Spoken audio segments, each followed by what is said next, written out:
Uber CEO Dara Khosrowshahi said on Thursday that he does not anticipate job cuts at the ride-hailing and food delivery company, even as his competitors have announced layoffs in recent weeks.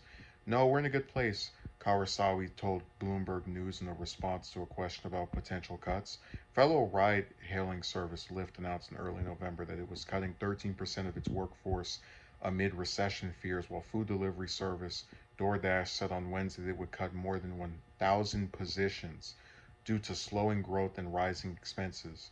Silicon Valley saw a slew of layoffs last month, with large companies like Meta, Amazon, Twitter, and Alphabet all announcing or reportedly considering mass cuts. While Uber appears to have avoided layoffs thus far, the company previously was forced to cut thousands of jobs during the height of the pandemic in 2020 as demand for ride hailing services crashed.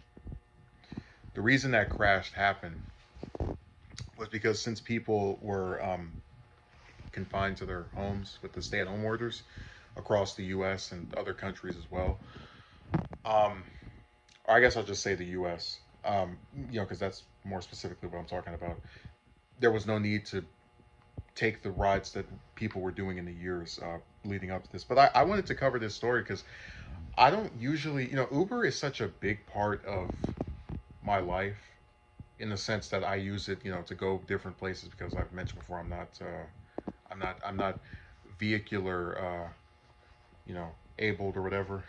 So I um I just thought it'd be interesting to cover a story from them, and it's really disturbing that just 2 years ago, when that virus came out of nowhere, they had to they just got rid of all these people, and now they're in such a good place that they don't have to worry about any potential cut. And that's why I said that, like, a lot of times when people are trying to make a living off of YouTube, for example, somebody, you'll have someone who will say, "Oh, it's unstable, things can change rapidly," and that is true.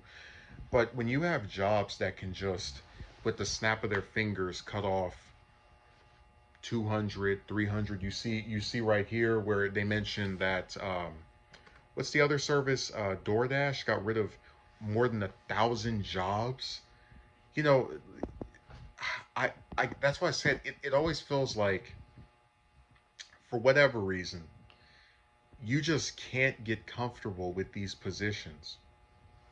You could work for a company for 6 months, for a year, 5 years, and then one day they could just snap their fingers and you're back to the damn drawing board. You better hope that you saved up enough and earned enough to even be able to keep yourself lasting until you get something else. Um, and I'm not going to say that layoffs can't happen, but just it's so interesting how even in the real world you can perform your job to an extent. You can get fired even if you do things correctly and are good at your job. Um, because if they decide, hey, we need to make cuts, and you're not, someone that's considered too important to just throw in the trash, they'll be done with you, and you'll be sitting there wondering, why did this happen? So I'm glad they're not cutting anybody. It's just it is the other two cutting are bad, but at least this time around, the people that work for Uber are safe.